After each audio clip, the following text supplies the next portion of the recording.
சங்கீதம் 86. தாவீதின் விண்ணப்பம்.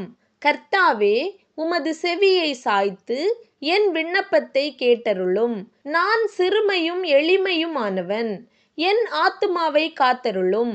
நான் பக்தி உள்ளவன்.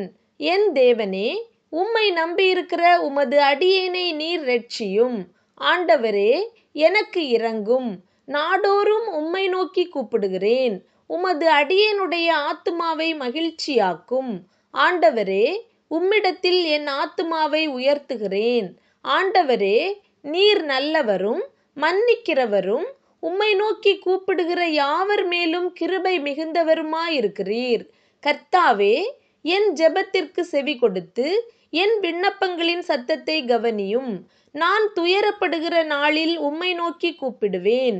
நீர் என்னை கேட்டருளுவீர். ஆண்டவரே, தேவர்களுக்குள்ளே உமக்கு நிகருமில்லை. உம்முடைய கிரியைகளுக்கு ஒப்புமில்லை. ஆண்டவரே, நீர் உண்டாக்கின எல்லா ஜாதிகளும் வந்து உமக்கு முன்பாக பணிந்து உமது நாமத்தை மகிமைப்படுத்துவார்கள். தேவரீர் மகத்துவமுள்ளவரும் அதிசயங்களை செய்கிறவருமாயிருக்கிறீர். நீர் ஒருவரே தேவன். கர்த்தாவே, உமது வழியை எனக்கு போதியும். நான் உமது சத்தியத்தில் நடப்பேன். நான் உமது நாமத்திற்கு பயந்திருக்கும்படி என் இருதயத்தை ஒருமுகப்படுத்தும். என் தேவனாகிய ஆண்டவரே, உம்மை என் முழு இருதயத்தோடும் துதித்து உமது நாமத்தை என்றென்றைக்கும் மகிமைப்படுத்துவேன். நீர் எனக்கு பாராட்டின உமது கிருபை பெரியது. என் ஆத்துமாவை தாழ்ந்த பாதாளத்திற்கு தப்புவித்தீர். தேவனே, அகங்காரிகள் எனக்கு விரோதமாய் எழும்புகிறார்கள். கொடுமைக்காரராகிய கூட்டத்தார் என் பிராணனை வாங்க தேடுகிறார்கள். உம்மை தங்களுக்கு முன்பாக நிறுத்தி நோக்காதிருக்கிறார்கள்.